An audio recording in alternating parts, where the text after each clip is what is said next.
내가 점집에 갔다 왔는데 올해가 우리 집안 삼재란다, 삼재. 상갓집에 가면 집안이 쫄딱 망하고 줄초상이 난다는데 우리가 거기를 갈 수가 있겠니? 친정아버지가 돌아가신 날 시어머니는 전화 너머로 태연하게 말했습니다.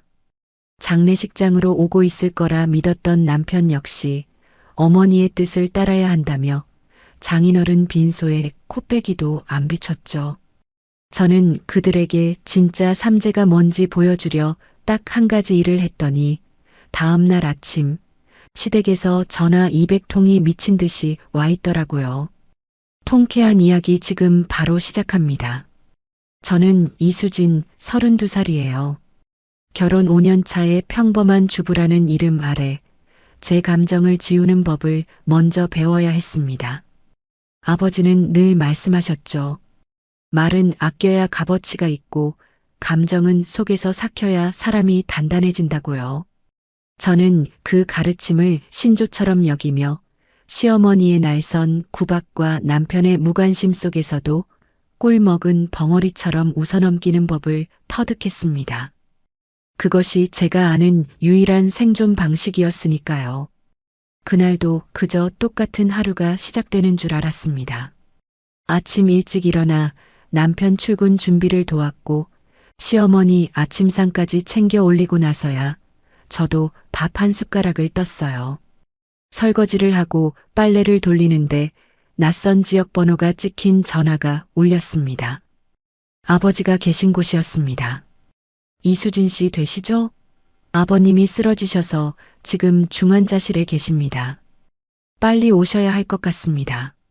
순간 귀가 먹먹해지면서 심장이 쿵 내려앉았어요.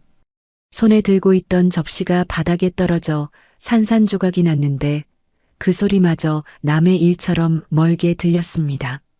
정신없이 가방을 챙겨 현관으로 뛰어나가는데 시어머니가 안방에서 고개를 빼꼼 내밀었죠. 어디가? 아직 내 비타민 안 챙겨줬잖아. 저는 고개도 돌리지 못한 채 신발을 신으며 대답했어요. 아버지가 쓰러지셨대요. 병원에 가봐야 해요. 시어머니는 인상을 찌푸리며 손을 내저었습니다. 에휴, 알았어. 근데 저녁은 어떡하게? 오늘 민석이가 손님 데리고 온다 했는데. 그 순간 가슴 한구석이 서늘해지는 걸 느꼈지만 아무 말 하지 않았어요. 대답할 시간도 없었고 대답할 마음도 없었습니다. 저는 그냥 문을 열고 뛰쳐나갔죠. KTX를 타고 가는 2시간 내내 창밖만 바라봤어요. 논밭이 스쳐 지나가고 터널이 나왔다 사라지는데 머릿속은 하얗게 비어 있었습니다. 한 달 전 힘없는 목소리로 밥은 잘 먹고 지내냐 묻던 아버지와의 마지막 통화가 메아리처럼 귓가를 맴돌았습니다. 왜 저는 그 목소리에 담긴 피로를 알아채지 못했을까요?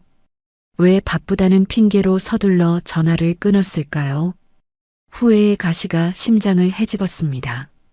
병원에 도착했을 때 아버지는 이미 중환자실 침대에 누워 수많은 관에 연결되어 계셨어요.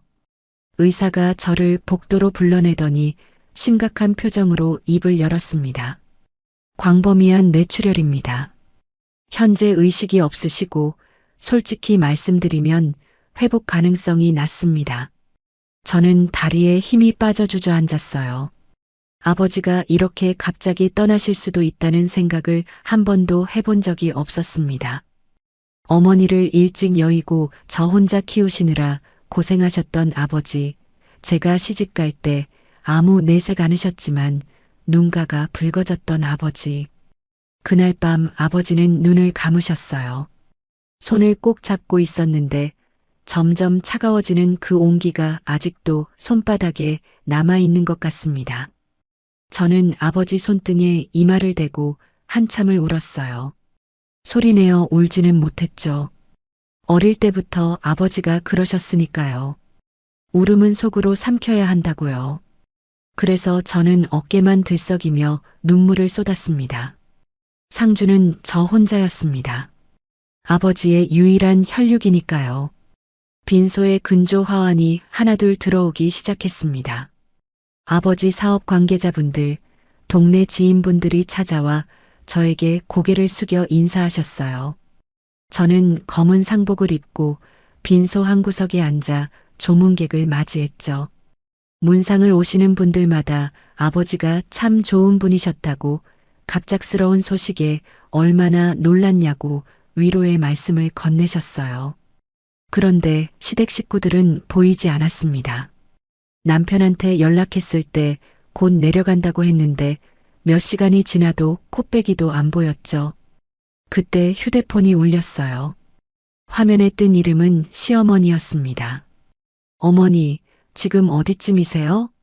시어머니가 헛기침을 한번 하더니 느릿느릿 말을 꺼냈습니다. 수진아, 있잖아. 내가 오늘 점집에 갔다 왔거든. 뜬금없는 소리에 저는 잠시 말문이 막혔습니다. 장인어른 돌아가셨는데 점집이라니요. 어머니, 그게 지금 무슨 말씀이세요? 시어머니가 목소리를 낮추며 심각한 투로 말했습니다. 용하다는 데야.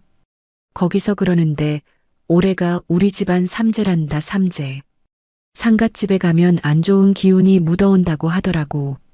집안이 쫄딱 망하고 줄초상이 난다는데 우리가 거기를 갈 수가 있겠니? 저는 귀를 의심했어요. 사돈어른 빈소에 삼재 타령을 하다니요. 어머니, 아버지가 돌아가셨어요. 삼재가 뭐가 중요해요? 시어머니가 혀를 차는 소리가 수화기 너머로 들렸습니다. 아이고, 수진아. 너는 몰라서 그래. 삼재가 얼마나 무서운 건데. 괜히 갔다가 우리 민석이한테 안 좋은 일 생기면 어떡해? 보살님이 절대 네버. 상갓집 근처에는 얼씬도 하지 말라고 신신당부를 했는데 내가 내 발로 화를 자초하러 거기까지 가야겠니?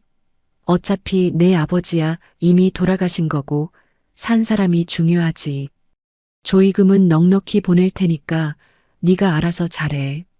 그 말이 끝나기 무섭게 뚜뚜뚜 하는 소리가 들렸어요. 저는 한동안 꺼진 화면을 멍하니 내려다봤습니다. 손이 부들부들 떨렸어요. 분노인지 서러움인지 알 수 없는 감정이 목구멍까지 차올랐죠. 빈소로 돌아가려는데 휴대폰이 또 울렸습니다. 이번에는 남편이었어요. 혹시나 하는 마음에 전화를 받았죠. 여보, 어머니한테 전화 받았어? 남편의 목소리는 담담했어요. 마치 날씨 얘기를 하듯 가벼운 톤이었죠. 응, 받았어. 어머니가 이상한 말씀을 하시는데 당신은 올 거지? 장인어른 마지막 가시는 길이야. 당신이 상주 노릇 해줘야지. 남편이 잠시 뜸을 들이더니 입을 열었습니다. 나도 어머니 뜻을 거스를 수는 없잖아. 조의금은 계좌로 보낼게. 얼마 보내면 돼? 저는 눈을 질끈 감았어요. 5년을 함께 산 남편이 자기 장인이 돌아가셨는데 얼굴 한번 안 비추고 돈만 보내겠다고요. 목소리가 떨리지 않게 이를 악물며 대답했습니다. 됐어. 필요 없어. 뭐? 야, 왜 그래? 그러지 말고 계좌번호 불러봐. 저는 대답도 하지 않고 전화를 끊어버렸어요.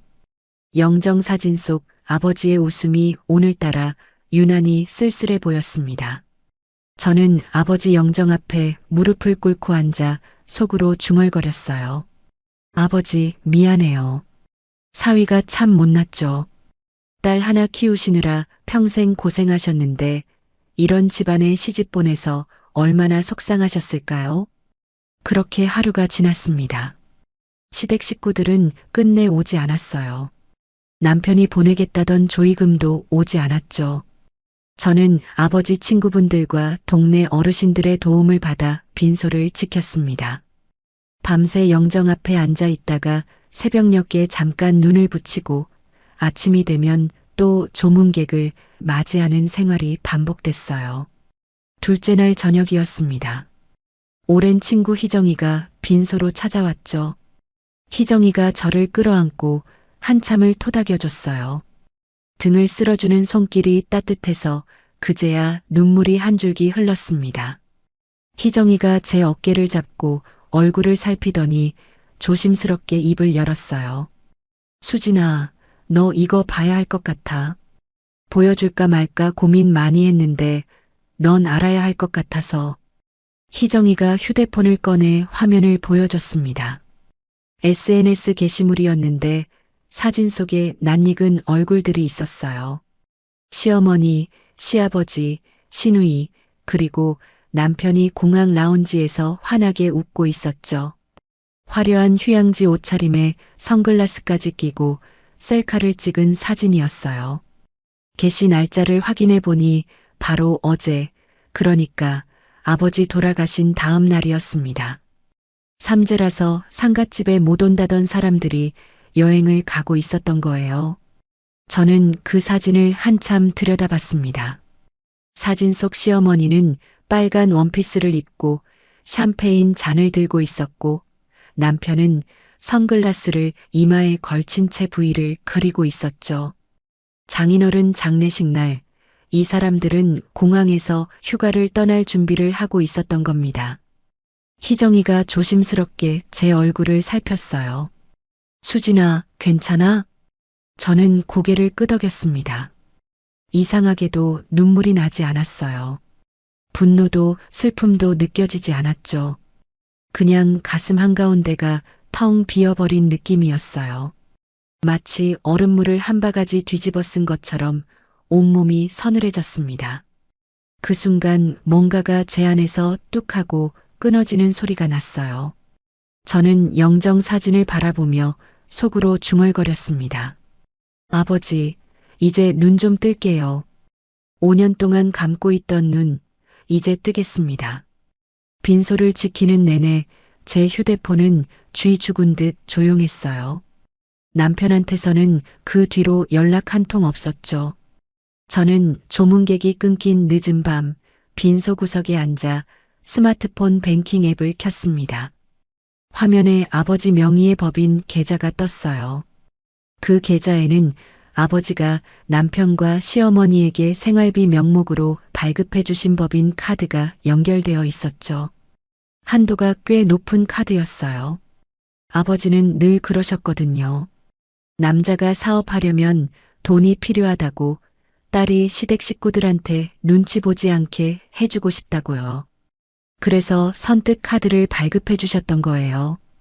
카드 관리 메뉴를 누르자 분실 신고 버튼이 보였어요. 손가락이 미세하게 떨렸지만 저는 심호흡을 한번 크게 하고 영정 사진을 올려다봤습니다. 아버지가 웃고 계셨어요. 그 웃음이 마치 괜찮다고 이제 네 인생 살아라고 말씀하시는 것 같았죠. 버튼을 누르는 제 손끝으로 5년간 억눌려왔던 모든 감정이 한꺼번에 터져나가는 듯한 짜릿한 전율이 흘렀습니다. 화면에 뜬 정상적으로 처리되었습니다라는 무미건조한 문구. 그것은 단순한 확인 메시지가 아니었습니다.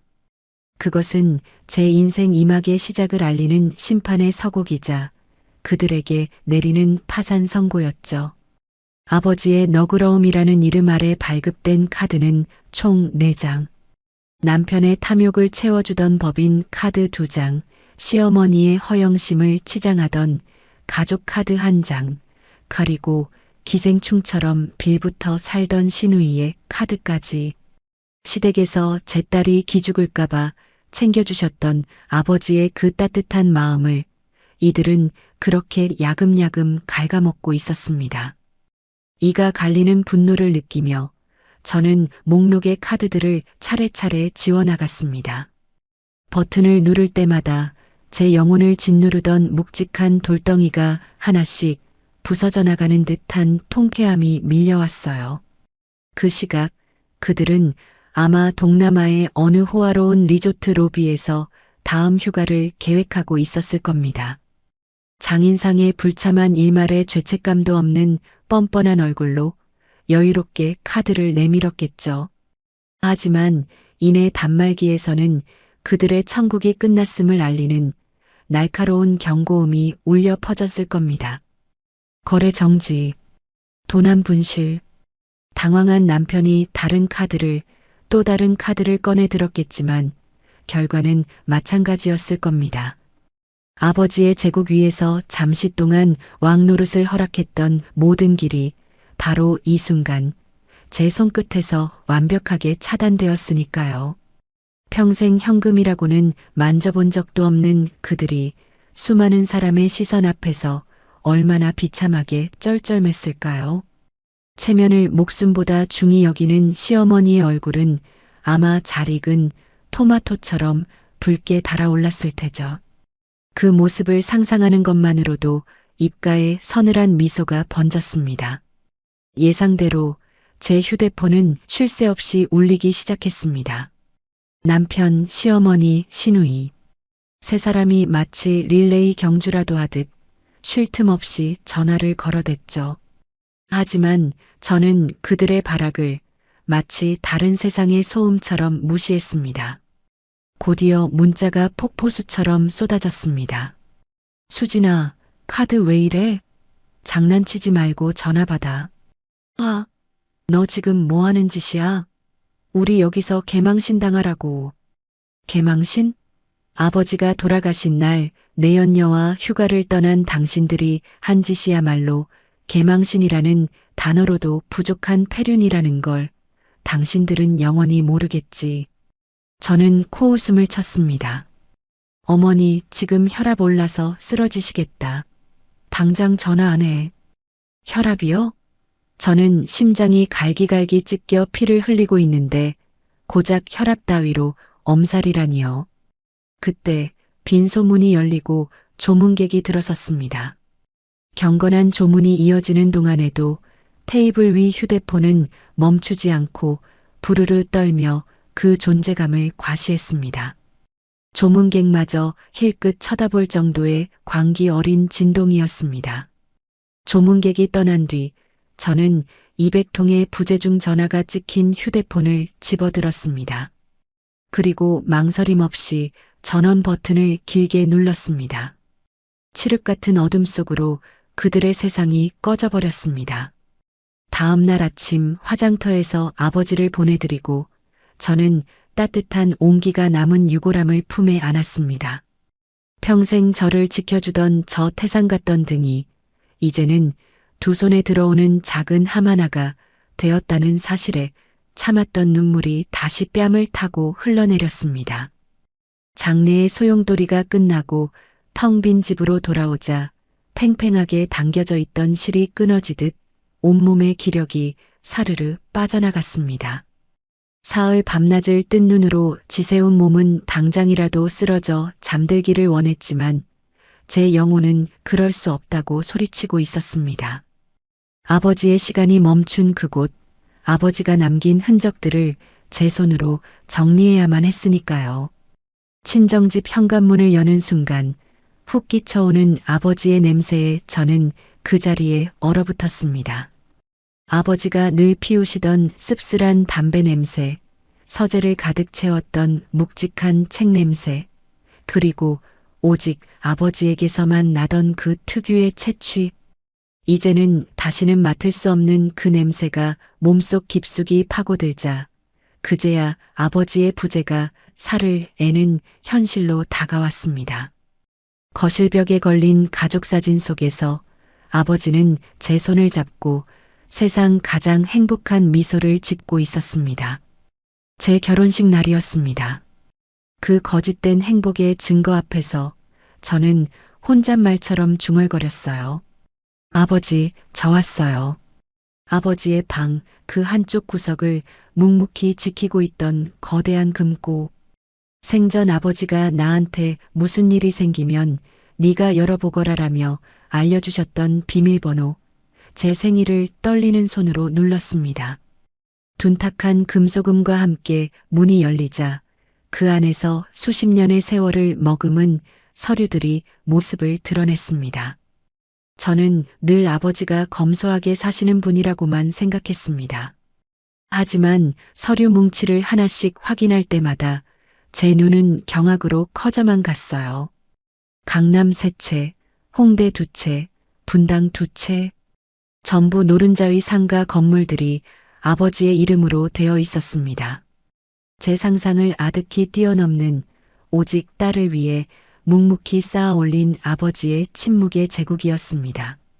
가슴이 먹먹해져 한참을 그 자리에 주저앉아 있었습니다.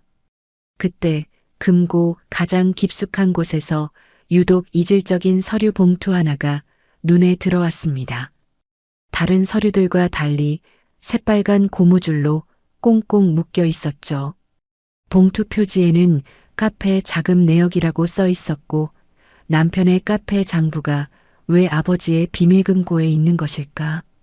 불길한 예감이 등골을 타고 흘렀습니다.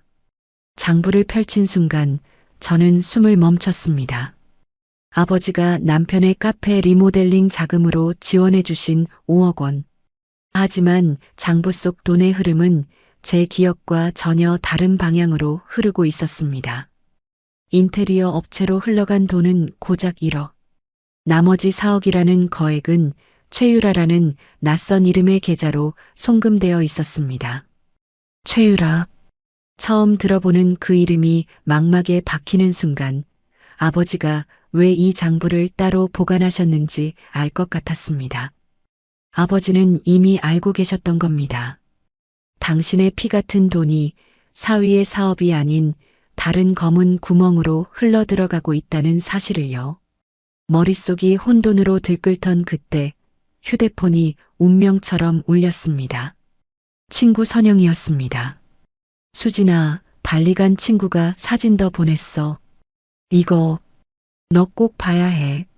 화면 속에는 눈부신 햇살이 쏟아지는 고급 리조트의 수영장이 펼쳐져 있었습니다.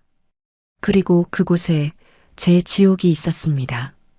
시어머니와 시누이, 그리고 그들 옆에서 낯선 비키니 차림의 여자 어깨를 감싸 안은 채 제가 단 한 번도 본 적 없는 환한 미소를 짓고 있는 남편 박민석. 시어머니는 그 여자가 마치 며느리인 것처럼 다정하게 이야기를 나누고 있었습니다. 선영아, 이 여자 누구야? 내 친구 말이 공항에서부터 쭉 같이 다녔대. 그 한마디가 제 심장을 관통했습니다. 설마. 저는 휴대폰을 내려놓고 다시 장부를 펼쳤습니다. 4억이 입금된 계좌의 주인 최유라. 그리고 사진 속 남편의 품에 안겨있던 여자. 퍼즐 조각이 섬뜩하게 맞춰지기 시작했습니다. 저는 평소에 저라면 상상도 못했을 번호를 눌렀습니다. 흥신소였습니다. 최대한 빨리요. 돈은 얼마든지 드릴게요. 결과는 하루도 채 걸리지 않았습니다. 카페에 앉아 파일을 여는 제 손은 놀랍도록 차분했습니다. 비행기 탑승자 명단에는 박민석, 최명자, 박민정, 그리고 그들 바로 옆자리에 최유라라는 이름이 선명하게 찍혀 있었습니다. 리조트 예약 내역은 더욱 가관이었죠. 시어머니와 시누이가 쓴 트윈룸 하나, 그리고 박민석과 최유라의 이름으로 예약된 스위트룸 하나. 마지막 파일은 최유라의 신상 정보였습니다. 28, 직업은 인플루언서. 그리고 그녀의 명의로 된 청담동과 압구정의 오피스텔 2채. 등기부등본을 확인하는 순간 저는 실소를 터뜨리고 말았습니다. 오피스텔의 매입 시점은 아버지가 남편에게 카페 확장 자금과 리모델링 자금을 건네주었던 시기와 정확하게 일치했어요. 모든 조각이 맞춰졌습니다.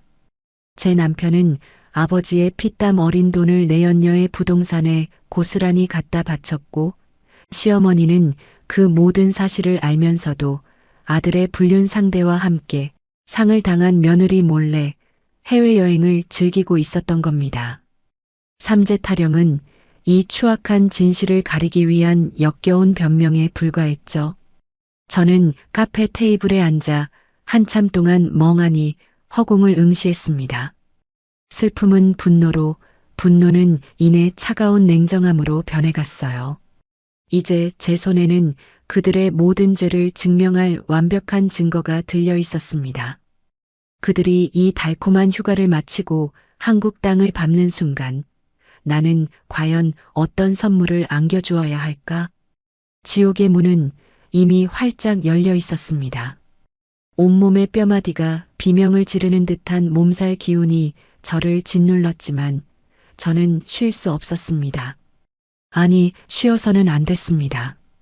슬픔에 잠겨 있을 시간은 사치였고 이제부터는 전쟁이었으니까요. 제게 남겨진 것들을 지키고 빼앗긴 것들을 되찾아와야 할 의무가 있었죠. 저는 망설임 없이 제게 남겨진 가장 강력한 무기에 연락을 취했습니다. 국내 최고 로펌의 에이스, 강도윤 변호사. 장례식장을 가득 채운 향냄새 속에서도 유독 서늘하고 단단한 존재감을 뿜어내던 한 남자. 그는 아버지의 영정 앞에서 그 누구보다 깊이 머리를 숙였고 제게 다가와 이렇게 말했었습니다. 아버님께 평생 갚지 못할 은혜를 입은 사람입니다. 수진 씨, 제가 할 수 있는 일이라면 그것이 무엇이든 하겠습니다. 아버지께서 평생 남몰래 후원해온 가난한 고학생이 바로 그였다는 사실을 저는 그때 처음 알았습니다. 오른손이 한 일을 왼손이 모르게 하라던, 남을 돕고도 평생 티내는 법 없으셨던 아버지. 그런 아버지가 제게 마지막으로 남겨주신 어쩌면 하늘의 동아줄일지도 모르는 사람이었습니다. 저는 그에게 전화를 걸어 얼음처럼 차가운 목소리로 상황을 설명했습니다. 아버지 명의의 집에 시어머니가 지난 5년간 무상으로 거주하고 있다는 사실과 이제 그들을 끌어낼 시간이 되었음을 알렸어요. 그는 제 설명이 채 끝나기도 전에 상황의 핵심을 꿰뚫었습니다. 수진 씨, 법적으로 무상 사용 대차에 해당합니다. 집주인의 사망과 동시에 거주 권한은 자동 소멸되죠. 지금 바로 필요한 서류를 챙겨 그리로 가겠습니다. 그의 확신에 찬 목소리는 제 복수의 칼날에 서리발을 더해 주었습니다. 전화를 끊고 저는 한때 시댁이라 불렸던 그곳으로 향했습니다. 제가 결혼할 때 아버지가 마련해 주셨지만, 어머, 이 집 참 좋네. 우리가 살면 안 될까? 라는 시어머니의 탐욕스러운 한마디에 빼앗겨야 했던 나의 신혼집.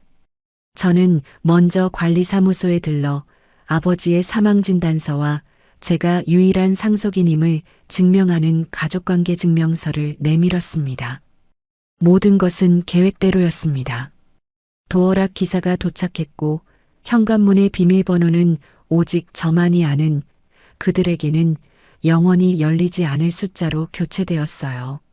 새로운 잠금 장치가 철컥하고 맞물리는 소리는 마치 제 인생 이막의 시작을 알리는 축포처럼 들리는 듯했죠. 모든 준비가 끝났을 때 검은 코트를 휘날리며 강도윤 변호사가 나타났습니다.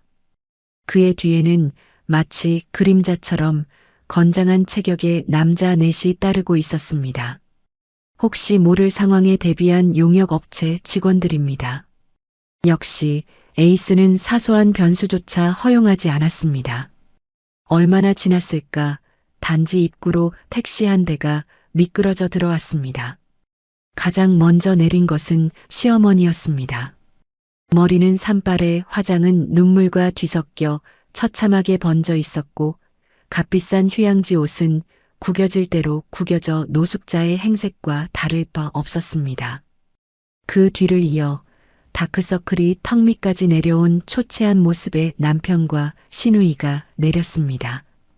우리는 다른 엘리베이터를 타고 먼저 올라가 그들을 위한 무대를 준비했어요. 곧이어 도착한 엘리베이터에서 내린 시어머니는 복도의 선절을 발견하지 못한 채 익숙하게 도어락을 눌렀습니다.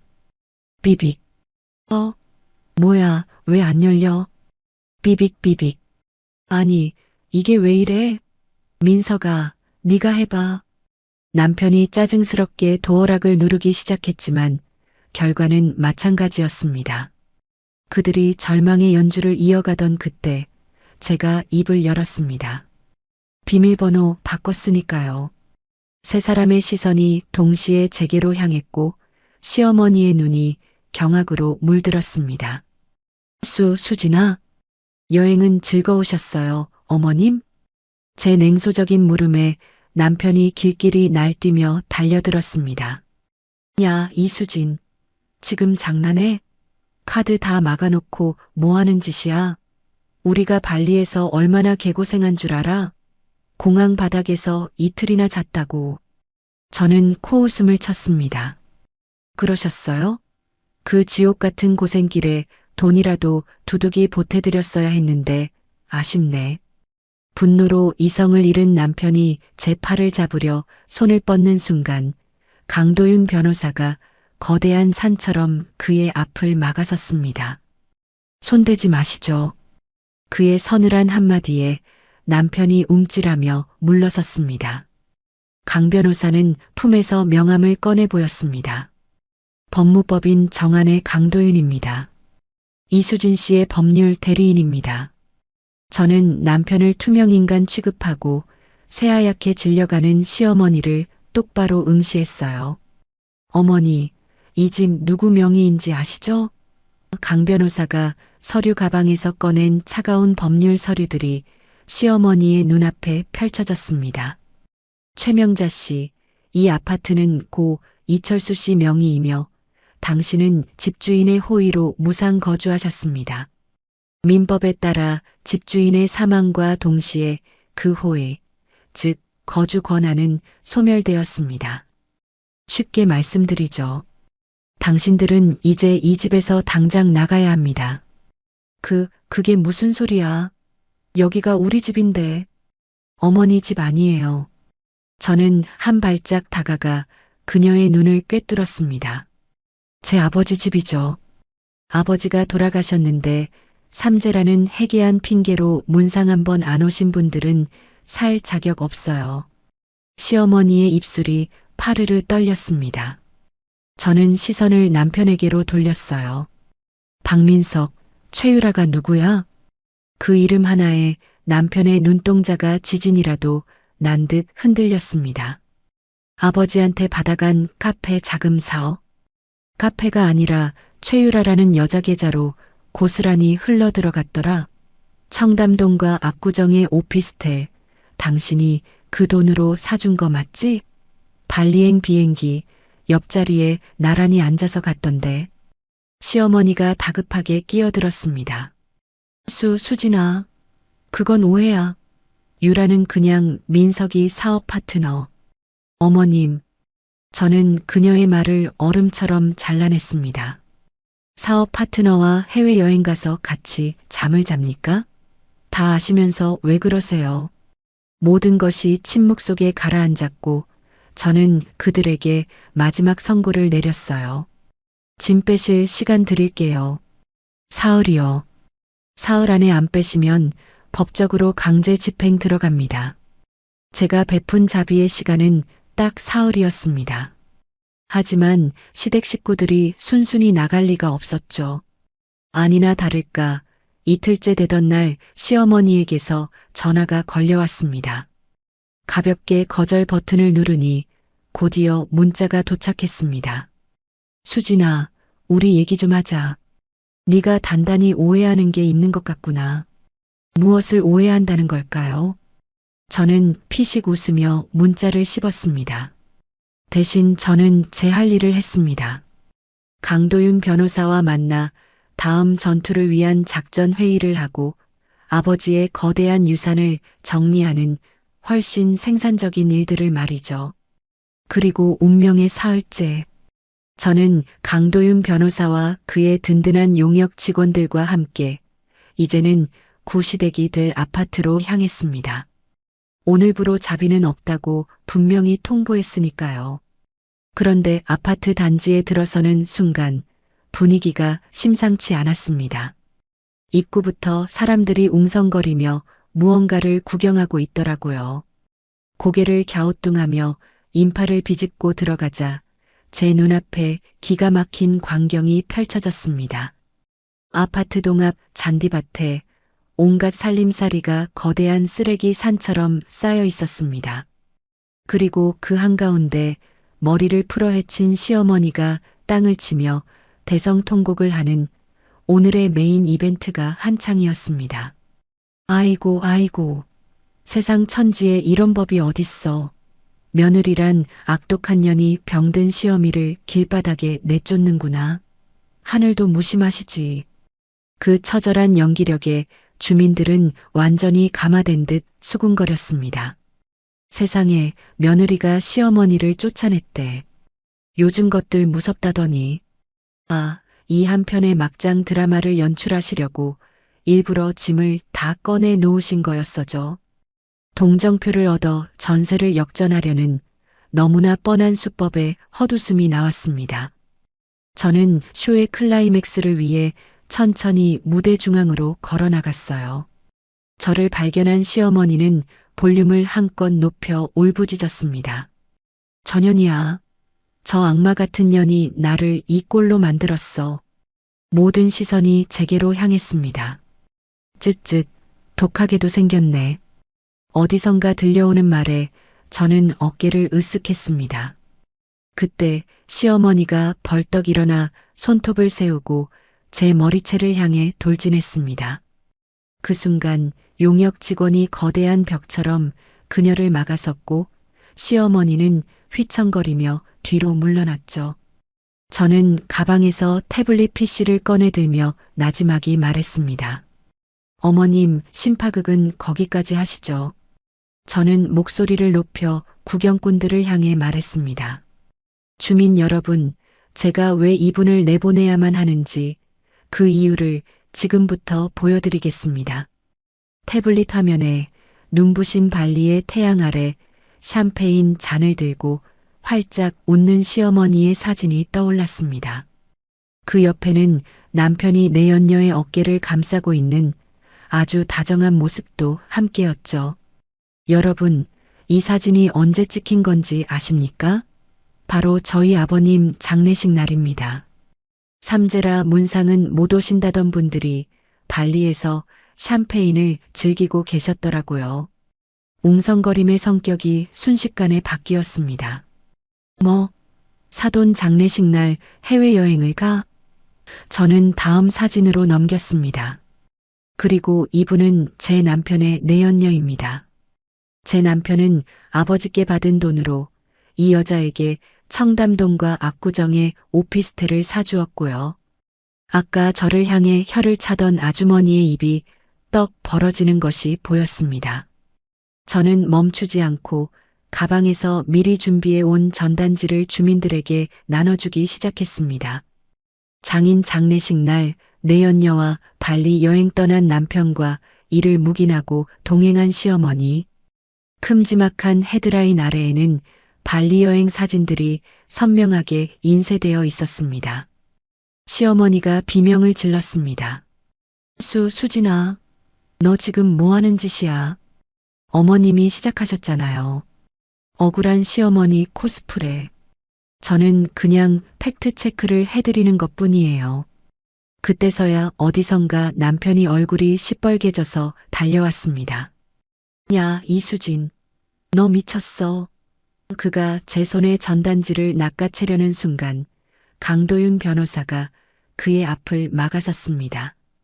박민석 씨, 폭력은 안 됩니다. 저기 촬영 중이거든요. 강 변호사가 턱으로 가리킨 곳에는 용역 직원이 이 모든 상황을 휴대폰으로 녹화하고 있었습니다. 남편이 움찔하는 순간 주민들 사이에서 야유가 터져나왔습니다. 꼴 좋다. 인간도 아니네. 시어머니는 더 이상 버티지 못하고 그 자리에 주저앉아 내 팔자야를 의조리기 시작했습니다. 저는 그 모습을 차갑게 내려다보며 말했어요. 어머니, 짐 빨리 안 치우시면 더 창피해지실 거예요. 이 전단지 아파트 단지 전체에 붙여드리기 전에요. 저는 뒤돌아섰습니다. 등 뒤로 저런 며느리 얻은 게 복이지 쫓아낼 게 아니라라는 여론의 완벽한 반전이 들려왔습니다. 강도윤 변호사가 제 옆에서 조용히 말했습니다. 잘하셨습니다. 이제 저들은 명분을 완전히 잃은 거예요. 하지만 마음 한구석은 여전히 시렸습니다. 아버지의 장례가 끝난 지 고작 열흘. 저는 길바닥에서 이런 이전투구를 벌이고 있었습니다. 참아라, 져주는 게 이기는 것이다라고 말씀하셨을 아버지가 떠올랐지만 저는 고개를 저었습니다. 참고 참은 결과가 남편의 외도와 시어머니의 기만, 그리고 아버지의 외로운 죽음이었습니다. 이제 저는 참지 않을 겁니다. 수진 씨, 박민석 씨에 대한 횡령 고소장, 내연녀 최유라에 대한 증여세 포탈 신고 모두 준비 끝났습니다. 강 변호사의 말에 저는 아버지가 남기신 것이 비단 재산만이 아님을 깨달았습니다. 아버지가 뿌린 선의의 씨앗이 이렇게 저를 지키는 울창한 숲이 되어 돌아오고 있었습니다.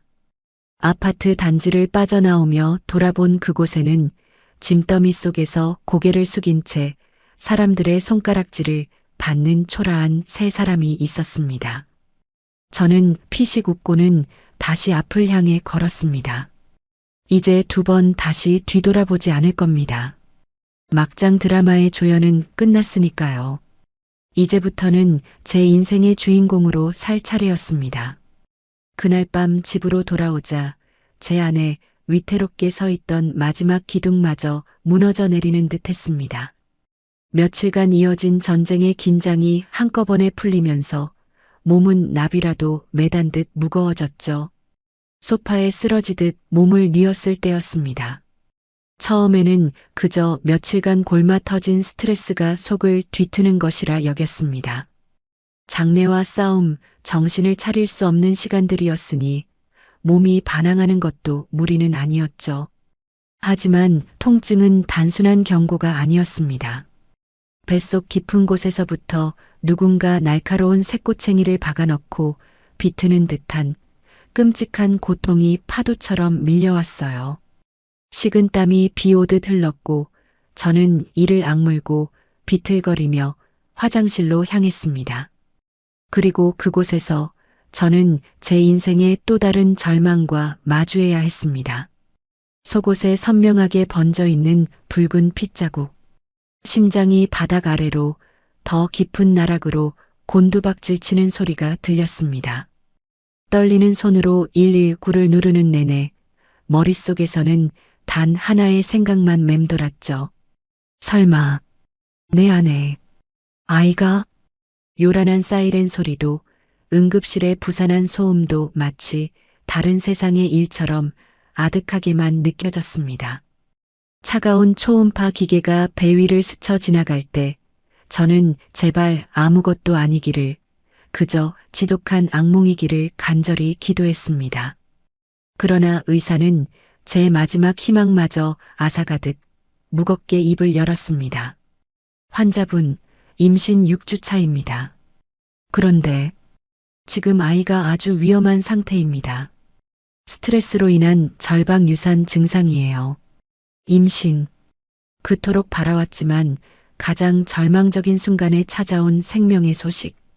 아버지를 잃고 남편에게 버림받은 이 지옥 같은 현실 속에서 이 작은 아이는 저와 함께 모든 것을 견디고 있었습니다.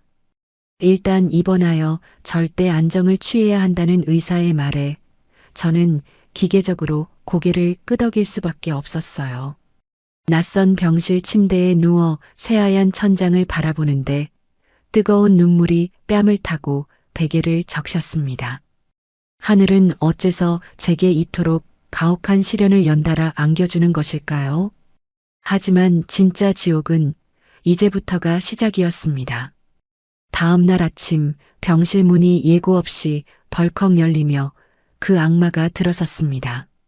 박민석? 그는 걱정 따위는 한 점도 섞이지 않은 역겨울 정도로 능글맞은 미소를 지으며 의자에 털썩 앉았습니다. 내가 네 법적 보호자인데 병원에서 연락이 안 오겠어? 우리 가여운 아내 입원했다는데 남편으로서 한 걸음에 달려와야지. 그의 눈빛은 걱정이 아닌 먹잇감을 앞에 둔 포식자의 그것이었습니다.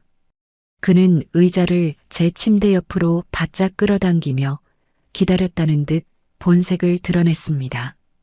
이수진, 너 지금 제정신이야? 우리 엄마를 길바닥에 내쫓고 멀쩡한 나를 파렴치한 횡령범으로 몰아? 너 진짜 이혼에 환장했구나? 내가 뭘 잘못했는데? 뭘 잘못했냐고? 동네방네 소문 다 나서 우리 엄마는 이제 망신스러워서 집 밖으로 나가지도 못해. 이게 다 너 때문이야. 장인 장례식 날 내연녀와 히히덕거리며 여행 간 건 누구고 아버지 피 같은 돈으로 그 여자 오피스텔을 사준 건 누구인데? 제 서슬 퍼런 반격에 그의 얼굴이 순간 굳었지만 이내 그는 할리우드 배우처럼 표정을 바꾸며 깊은 한숨을 내쉬었습니다. 수진아, 그건 다 오해야.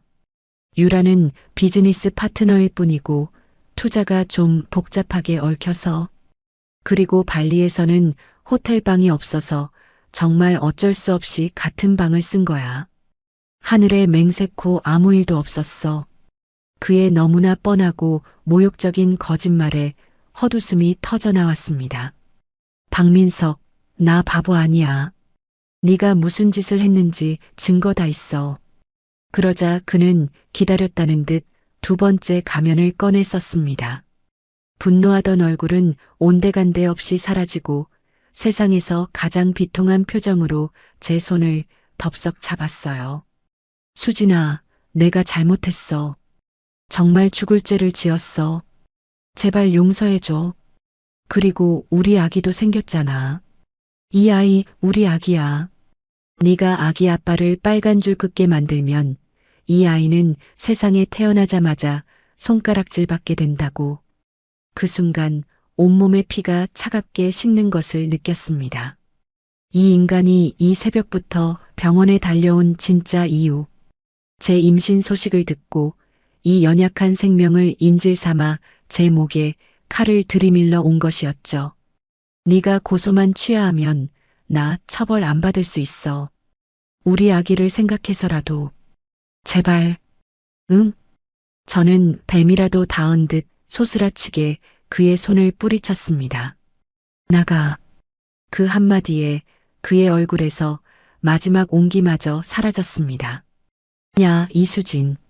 너 지금 상황 파악이 안 되지? 의사가 그러더라. 산모가 스트레스 받으면 아기 바로 유산된다고. 그런데도 나한테 계속 이렇게 대들 거야? 그가 침대 난간을 쾅 소리가 나게 내리치며 제 얼굴 가까이 다가왔습니다. 나가. 안 나가. 내가 왜 나가? 난 네 남편이고 네 보호자야. 내가 여기 있겠다는데 누가 뭐래? 그는 비열하게 웃으며 간호사 스테이션으로 전화를 걸었습니다. 네, 301호 박민석 환자 보호자인데요. 아내가 친정아버지가 돌아가신 이후로 정신적으로 많이 불안정해서요. 외부인 면회 좀 제한해 주십시오. 자꾸 이상한 사람들이 와서 자극을 줘서요.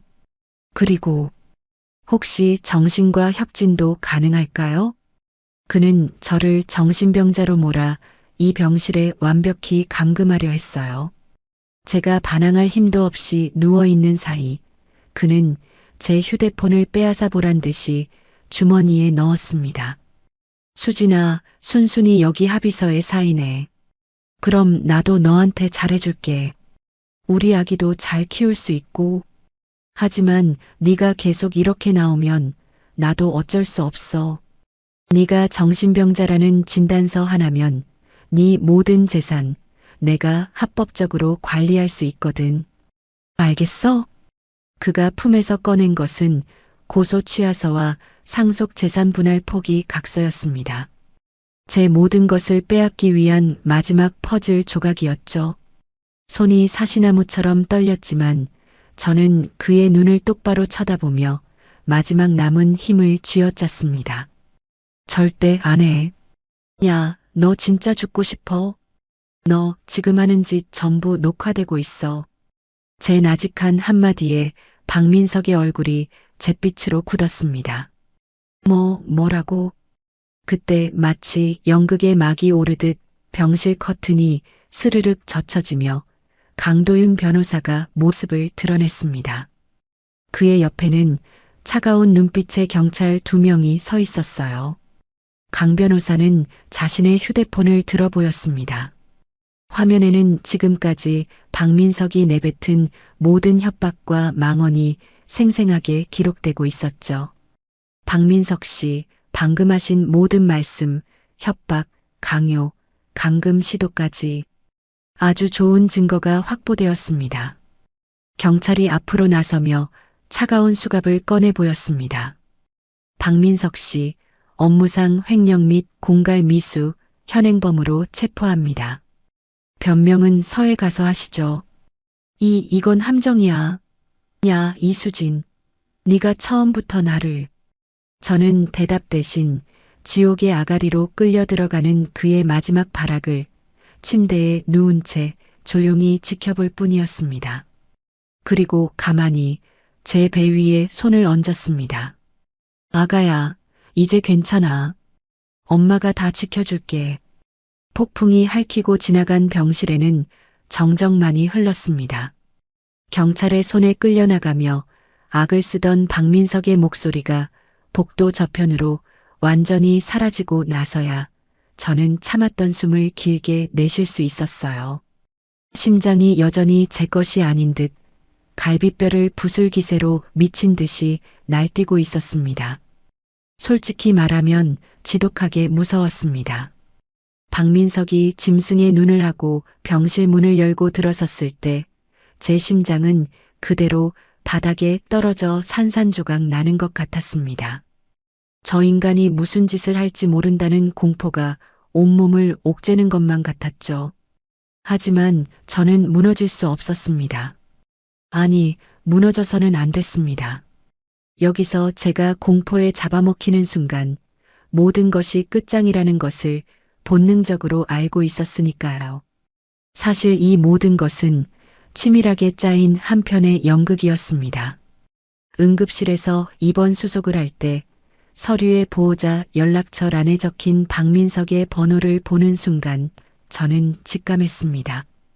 그는 반드시 올 것이다. 제 임신 소식을, 그는 제 목을 겨눌 가장 날카로운 빗으로 사용할 것이 분명했어요.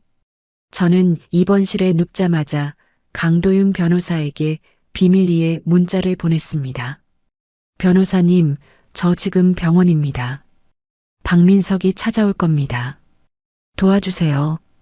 변호사는 즉시 달려와 주었고 우리는 다음 전투를 위한 작전 회의에 들어갔습니다. 지난 5년간 그의 곁에서 지켜본 저는 그 누구보다 박민석이라는 인간을 잘 알았습니다.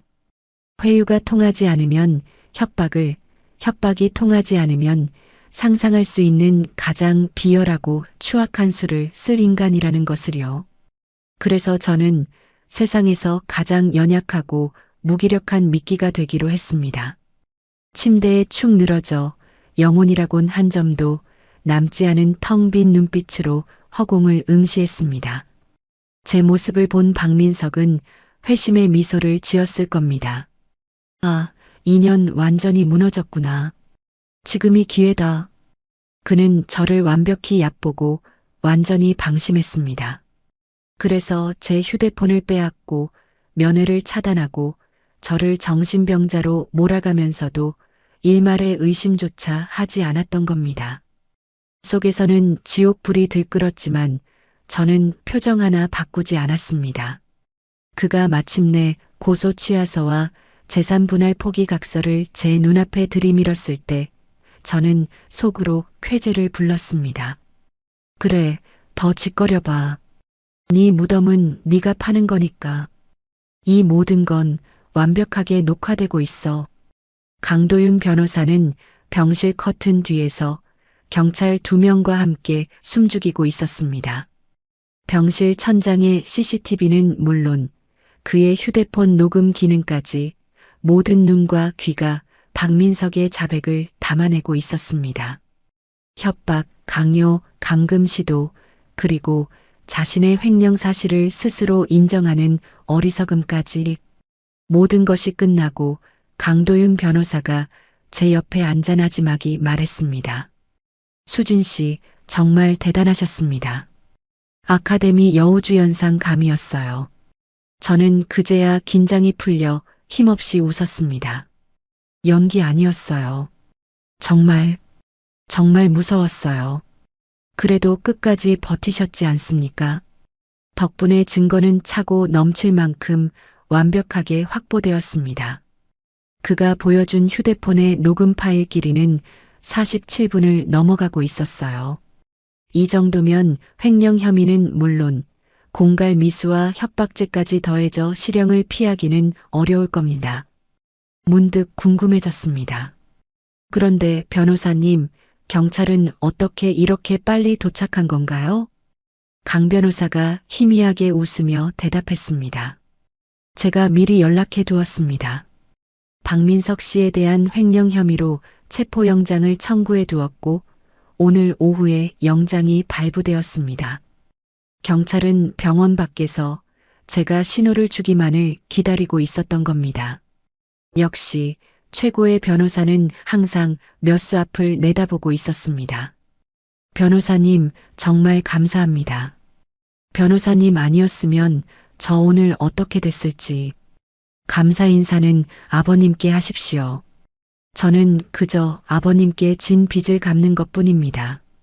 그 말에 뜨거운 것이 목구멍으로 차올랐습니다. 그럼 이제 어떻게 되는 건가요? 박민석 씨는 구속수사 후 재판에 넘겨질 겁니다. 그리고 내연녀 최유라에게도 곧 지옥의 청구서가 날아갈 겁니다. 증여세 한 푼 내지 않고 받은 오피스텔 두 채에 대한 세금 폭탄과 오피스텔 부당이득, 반환 청구 소송까지 그녀가 쌓아 올린 모든 것이 무너지게 될 겁니다. 드디어 이 길고 어두웠던 터널의 끝이 보이기 시작했습니다. 강 변호사가 자리에서 일어나며 말했어요. 수진 씨는 이제 아무 생각 마시고 푹 쉬세요. 몸이 먼저입니다. 그리고 뱃속의 아기도 지켜야 하고요. 아기. 그 한마디에 저는 가만히 제 배 위에 손을 얹었습니다. 아직 6주밖에 되지 않은 전보다도 작은 생명. 하지만 이 아이는 제 모든 것이었습니다. 박민석의 핏줄이라는 사실은 이제 중요하지 않았습니다. 이 아이는 오롯이 제 아이였고 제가 목숨을 걸고 지켜내야 할 유일한 희망이었죠. 강도윤 변호사가 병실을 나가려다 문 앞에서 멈춰서서 저를 돌아보며 말했습니다. 수진 씨, 아버님께서 하늘에서 분명 지켜보고 계실 겁니다. 당신의 딸이 이렇게나 씩씩하게 싸우고 있는 모습을 보시면서 누구보다 자랑스러워하고 계실 겁니다. 그 말에 꾹꾹 눌러왔던 모든 서름과 안도가 한꺼번에 터져 나오며 눈물이 왈칵 쏟아졌습니다. 한참을 아이처럼 울고 나서 창밖을 보니 어느덧 겨울 해가 지고 하늘이 아름다운 주황빛으로 물들고 있었어요. 저는 배 위에 손을 얹은 채 나지막이 속삭였습니다. 아가야, 이제 괜찮아. 엄마가 다 지켜줄게. 우리 둘이서 아주 멋지게 살아내는 거야. 그날 밤 저는 꿈에서 아버지를 보았습니다. 아버지는 아무 말 없이 그저 인자하고 따뜻한 미소로 저를 바라보고 계셨어요. 그것만으로도 제 상처투성이 마음은 다시 일어설 힘을 얻었습니다. 아버지, 저 잘하고 있죠? 조금만 더 힘낼게요. 지켜봐 주세요. 계절이 두 번의 옷을 갈아입는 동안 제 세상의 중심은 오직 하나, 제 안에서 자라나는 작은 생명뿐이었습니다. 거울 앞에 설 때마다 볼록 솟아오른 배를 보며 이 안에 저의 우주가 담겨 있다는 사실에 매번 경이로움을 느꼈습니다. 절박 유산의 위기라는 첫 번째 전쟁을 우리는 함께 이겨냈습니다. 의사는 기적이라고 했지만 저는 알고 있었습니다. 제 아이가 엄마를 지키기 위해 필사적으로 버텨주었다는 것을요. 그리고 제가 제 아이를 지키는 동안 세상은 그들에게 혹독한 심판을 내리고 있었습니다. 업무상 횡령 6억, 공갈 미수, 협박. 박민석은 결국 징역 3년이라는 차가운 쇠창살 앞에 무릎 꿇었습니다. 강도윤 변호사가 보내준 영상 속 그는 판결이 내려지자 다리가 풀려 법정 바닥에 주저앉아 있었습니다. 한 번만, 제발 한 번만 봐달라는 그의 울부짖음은 그 누구의 마음도 움직이지 못했죠. 저는 그 영상을 마치 영화 예고편을 보듯 무표정하게 바라보았습니다. 한때 제 세상의 전부였던 남자는 이제 완벽한 타인이 되어 있었어요. 그의 내연녀 최유라의 추락은 더욱 눈부셨습니다. 아버지의 돈으로 장만한 청담동과 압구정의 호화 오피스텔은 당연히 제게로 돌아왔고 그 과정에서 그녀가 인플루언서로 벌어들인 검은 돈과 탈세 혐의까지 수면 위로 떠올랐습니다. 수십만 팔로워의 찬사 속에서 여왕처럼 군림하던 그녀의 SNS는 하루아침에 탈세범, 불륜녀라는 주홍 글씨가 새겨진 조롱의 장으로 변했습니다. 쏟아지는 비난을 감당하지 못한 그녀는 결국 계정을 폭파하고 연기처럼 사라졌어요. 시어머니 최명자 여사요? 사돈의 장례식 날 아들 내연녀와 해외여행을 떠났다는 전설 같은 이야기는 친척들 사이에 삽시간에 퍼져나갔습니다. 짐승도 그런 짓은 안 한다며 모두가 등을 돌렸고 한때는 강남 사모님 소리를 듣던 그녀는 이제 그 누구도 거들떠보지 않는 반지하 단칸방의 신세가 되었다고 했습니다. 그리고 운명의 그날은 기어이 오고야 말았습니다. 새벽 3시 온몸을 찢는 듯한 격렬한 고통이 저를 덮쳤습니다. 곁에는 아무도 없었지만 이상하게도 두렵지는 않았어요.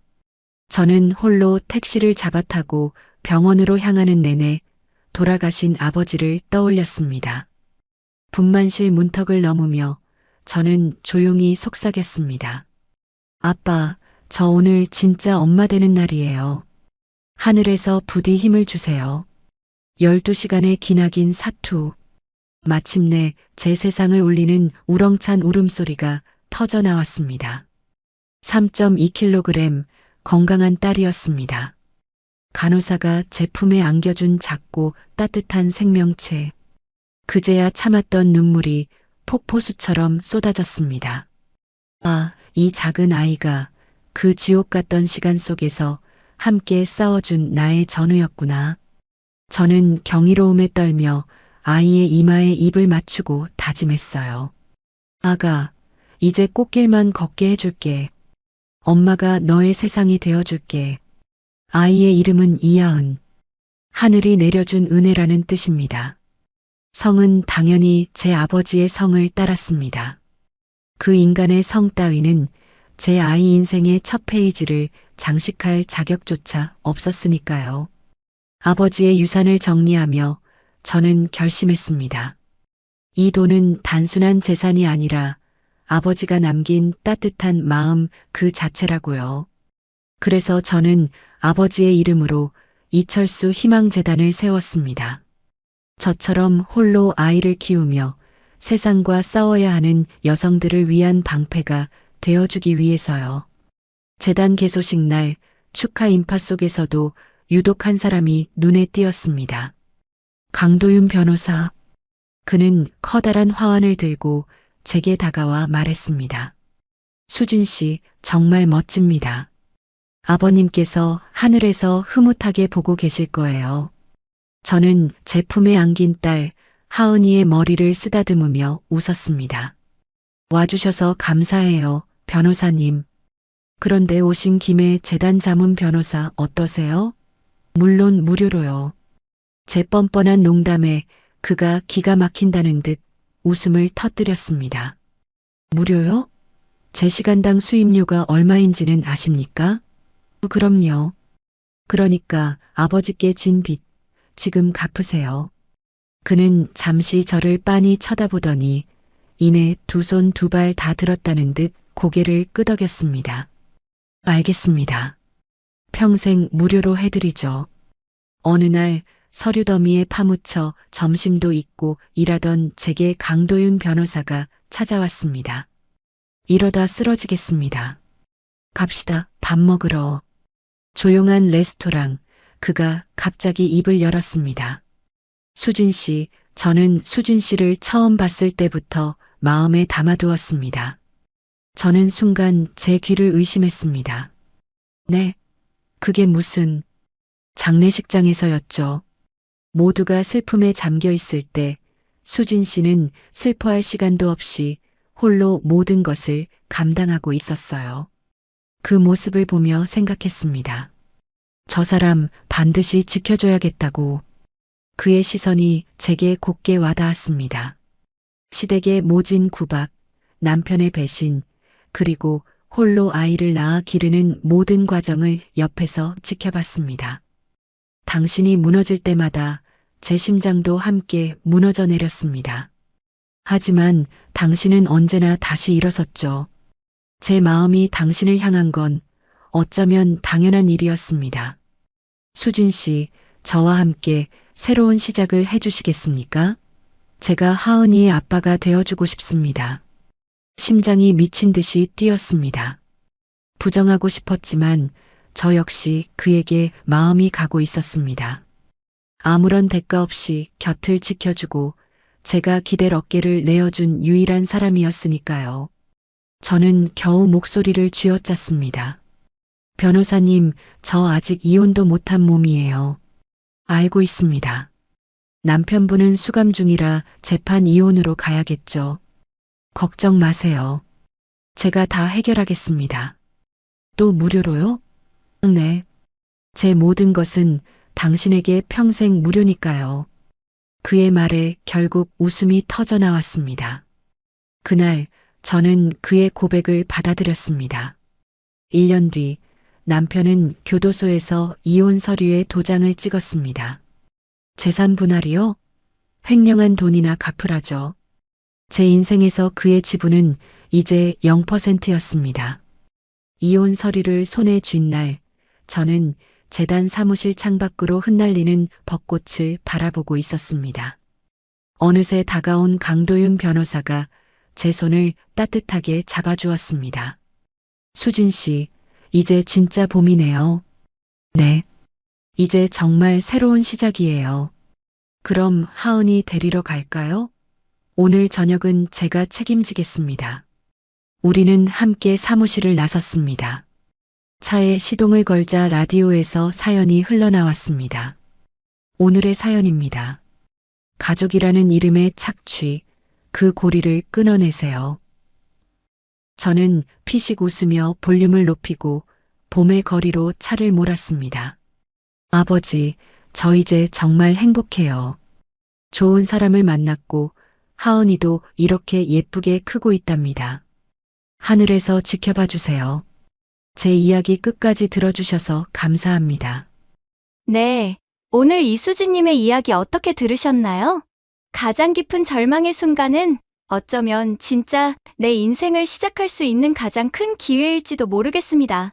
혹독한 겨울을 이겨내야 비로소 따뜻한 봄의 가치를 알 수 있는 것처럼 수진 씨는 가장 아픈 상처를 딛고 누구보다 단단하고 눈부신 행복을 피워냈죠. 지금 혹시 어둡고 긴 터널을 혼자 걷고 계신 분이 있다면 이 이야기를 꼭 기억해 주세요. 그 터널의 끝에는 분명 당신을 위한 새로운 세상이 기다리고 있을 겁니다. 이수진님께 응원의 댓글을 남겨주세요. 큰 위로가 돼줄 거예요. 오늘도 끝까지 함께 해주셔서 감사합니다.